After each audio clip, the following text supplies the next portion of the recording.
생생법률, 일주일에 한 번 우리 사회를 변화시키는 화제의 판결에 대해서 알아보는 시간인데요. 오늘 법무법인 대한중앙의 한병철 변호사 나와 계십니다. 안녕하세요. 네, 안녕하세요. 한병철 변호사입니다. 네, 변호사님 오늘 어떤 판결 준비하셨나요? 네, 계약서를 보관하지 않은 공인중개사에 대한 업무정지 처분의 적법성이 다투어진 사건입니다. 네, 아니, 공인중개사가 계약서를 보관하지 않았다니 어떻게 된 일입니까?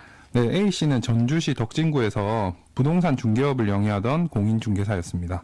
A씨는 모처 토지 세 필지에 관하여 매도인을 B씨, 매수인을 C씨로 하는 매매계약을 중개하고 부동산 매매계약서를 작성하였습니다. 그런데 4개월 후에 B씨와 C씨가 당초 계약 내용과 달리 처음에 매매 목적물로 삼았던 세 필지의 토지 중에 한 필지만 매매의 목적물로 삼기로 하여 그와 같은 내용의 두 번째 매매계약서를 다시 작성하고 보관하고 있던 세 필지에 관한 첫 번째 매매계약서는 파기하였습니다. 네. 덕진구청장은 A씨가 세 필지에 관한 첫 번째 매매계약서를 보관하지 아니하여 공인중개사법을 위반하였다는 이유로 A씨에게 업무정지 한 달 반의 처분을 하였습니다. 이에 네. A씨는 위 처분을 취소해달라는 행정소송을 제기하였습니다. 네, 공인중개사법을 어떻게 위반을 했다는 건가요? 네, 공인중개사법 제26조 제1항은 개업중개사는 중개 대상물에 관하여 중개가 완성된 때에는 대통령령이 정하는 바에 따라 거래 계약서를 작성하여 거래 당사자에게 교부하고 대통령령이 정하는 기간 동안 그 사본을 보존하여야 한다고 규정하고 있습니다. 네, 좀 정확하게 대통령령이 정하는 기간은 얼마나 됩니까? 네, 공인중개사법 시행령은 그 기간을 5년이라고 정하고 있습니다. 그렇군요. 근데 A씨, 아까 업무 정지 처분이 부당하다라고 했는데 왜 이런 주장을 한 건가요? 네, A씨는 먼저 공인중개사법에 따르면 중개가 완성된 때에 계약서를 보관할 의무가 있는 것인데 이 사건의 경우 나중에 매매 목적물이 바뀌어 두 번째 매매 계약서가 다시 작성되었으므로 그때 비로소 중개가 완성된 것이기 때문에 자신이 첫 번째 계약서를 보관하지 않았다고 해서 계약서 보관 의무를 위반한 것은 아니라고 주장하였습니다. 네, 그러니까 A씨 입장에서는 첫 번째 계약서가 작성된 때는 이게 뭐 중개가 완성이 된 때가 아니기 때문에 사본을 보존하지 않아도 된다, 이게 주장이네요. 네, 맞습니다. 이에 대해 덕진구청장은 첫 번째 계약서가 작성된 후 몇 개월이 지나서야 두 번째 계약서가 작성된 것이기 때문에 첫 번째 계약서 작성 당시 중개가 완성된 것으로 보아야 한다고 주장하였습니다. 네, 결국 이 중개가 완성이 된 때가 언젠가, 이 중개라는 게 정확하게 어떤 의미인가, 이게 좀 문제가 되었겠네요. 네, 맞습니다. 법원은 공인중개사법 제2조 제1호에 따르면 중개가 완성된 때란 거래 당사자 간 매매 등을 알선하는 행위가 완성되는 것을 의미한다고 하였습니다. 그리고 계약의 중요한 내용이 확정되어 당사자 사이에 더 이상 계약의 내용이 보충되거나 변경될 필요가 없을 때에는 중개가 완성되었다고 해석해야 할 것이라고 보았습니다. 네, 그래서 결국 법원은 이 사건에서 중개가 완성된 때 언제라고 봤습니까? 네, 법원은 첫 번째 매매계약과 두 번째 매매계약 사이에는 약 4개월의 시간차가 있어서 첫 번째 매매계약 당시 중개가 완성되지 않은 상태에서 두 번째 매매계약이 체결되었다고 보기에는 첫 번째 매매계약 당시 중개가 완성되어 계약이 유효하게 체결되었고 추후 당사자 간의 합의로 첫 번째 매매계약이 해제된 후 새로운 두 번째 매매계약이 다시 체결되었다고 보는 것이 합리적이라고 하여 첫 번째 매매계약서 작성 당시 중개가 완성되었다고 판단하였습니다. 네, 결국 A씨 주장은 받아들여지지 않았는데 또 이에 대해서 뭐 이게 또 억울하다, 다른 주장도 했습니까? 네, A씨는 B씨와 C씨가 두 번째 매매 계약을 하면서 첫 번째 매매 계약서는 파기하기로 합의를 하였었기 때문에 자신이 첫 번째 매매 계약서를 보관하지 않았다는 이유로 업무정지 처분을 받는 것은 부당하다고 주장했습니다. 네, 이 주장에 대해서 법원은 어떻게 판단을 했습니까? 네, 법원은 A씨의 이 주장도 받아들이지 않았습니다.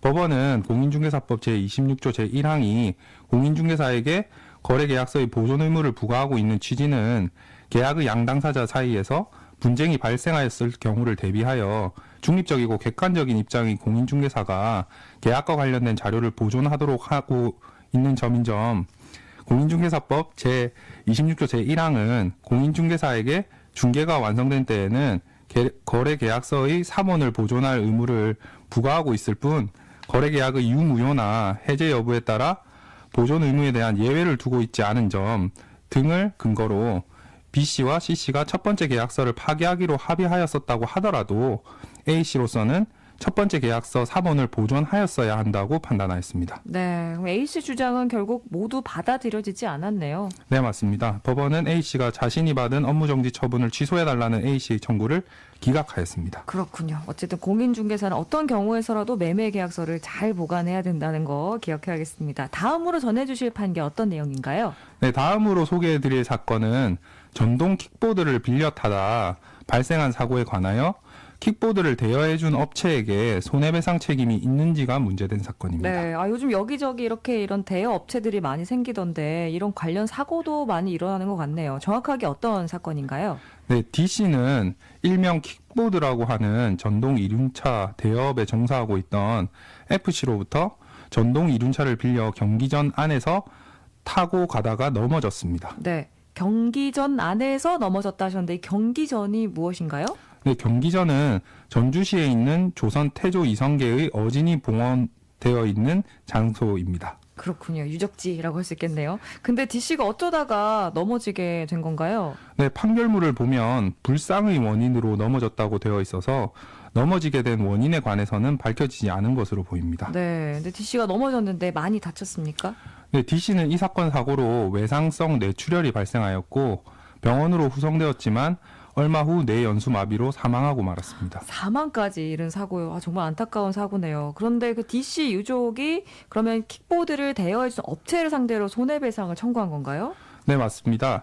D씨의 처 E씨는 킥보드 대여업을 하는 F씨가 D씨에게 킥보드를 빌려주면서 킥보드 사용 방법 및 안전수칙을 고지하고 안전모 등의 안전장비를 제공하는 등 고객의 안전을 배려해야 할 보호 의무를 부담하는데 이를 위반하여 D씨가 사망에 이른 것이므로 F씨는 그 손해를 배상해야 한다고 주장하였습니다. 네. 그런데 이 킥보드를 대여한다는 게 일정한 대가를 받고 뭐 잠시 사용하게 해주는 건데 네, 맞습니다. 그럼 FC에게 법적으로 안전수칙을 고지할 의무가 꼭 있습니까? 네, 법원은 있다고 보았습니다. 법원은 통상의 임대차 관계에 있어서는 임대인은 단순히 임차인에게 임대 목적물을 제공해서 임차인이 이를 사용 수익하게 해주면 되고 임차인의 안전을 배려해 줄 의무까지는 부담한다고 볼 수는 없다고 하면서도 이 사건 전동 이륜차와 같이 그 구조나 성능 등에 비추어 사고의 위험성이 높은 물건을 빌려주는 경우에는 단순히 전동 이륜차를 사용 수익하게 하는 것에서 더 나아가서 임차인에게 사용 방법 및 안전수칙을 고지하고 안전모 등의 안전장비를 제공하는 등 고객의 안전을 배려할 보호 의무를 부담한다고 판단하였습니다. 네, 결국 이 FC가 이렇게 빌려주면서 안전보호 의무 설명을 얼마나 잘했나 이게 좀 문제가 됐겠네요.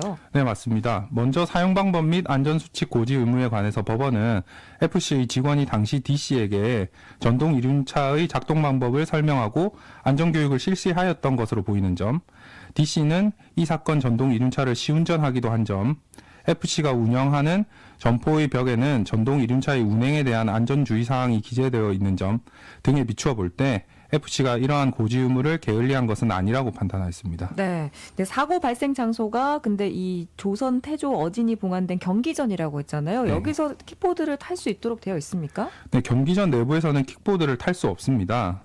이 씨는 FC가 D씨에게 경기전 내부에서는 킥보드를 탈 수 없다는 사실을 제대로 알려주지 않은 잘못도 있다고 주장하였습니다. 그렇군요. 법원은 그러면 어떻게 판단을 했습니까? 네, 법원은 이 씨의 이 주장도 받아들이지 않았습니다. 법원은 경기전은 일반적으로 관리인을 통해 출입이 통제되는 곳으로서 FC가 D씨에게 제공한 경로 안내문에도 경기전 내부는 포함되어 있지 않은 점 등에 비추어 볼 때 D씨가 경기전 안으로 들어간 것이 FC가 거기로 들어가서는 안 된다고 알려주지 않았기 때문이라고 볼 수 없다고 판단했습니다. 네. 그럼 결국 법원은 어떤 판결을 내렸습니까? 네, 법원은 FC가 D씨에게 전동 이륜차를 대여해주면서 고객 보호 의무를 위반하였다고 볼 수 없다고 하여 이 씨의 손해배상 청구를 기각하였습니다. 네, 전동 이륜차 대여업체로부터 이걸 대여하고 타고 가다가 사망에 이른 경우 안전수칙을 고지했고 안전모를 제공했다면 업체에게 손해배상을 물을 수 없다는 내용의 판결 잘 들었습니다. 오늘 생생법률 한병철 변호사 함께했는데요. 오늘 말씀 잘 들었습니다. 감사합니다. 네, 감사합니다. 네, 내일 부산지방 계속해서 비 소식 이어질 것으로 예상됩니다. 외출계획 참고하시고요. 저희는 내일 오후 5시 5분에 여러분을 찾아뵙겠습니다. 지금까지 진행의 아나운서 이지연이었습니다. 감사합니다.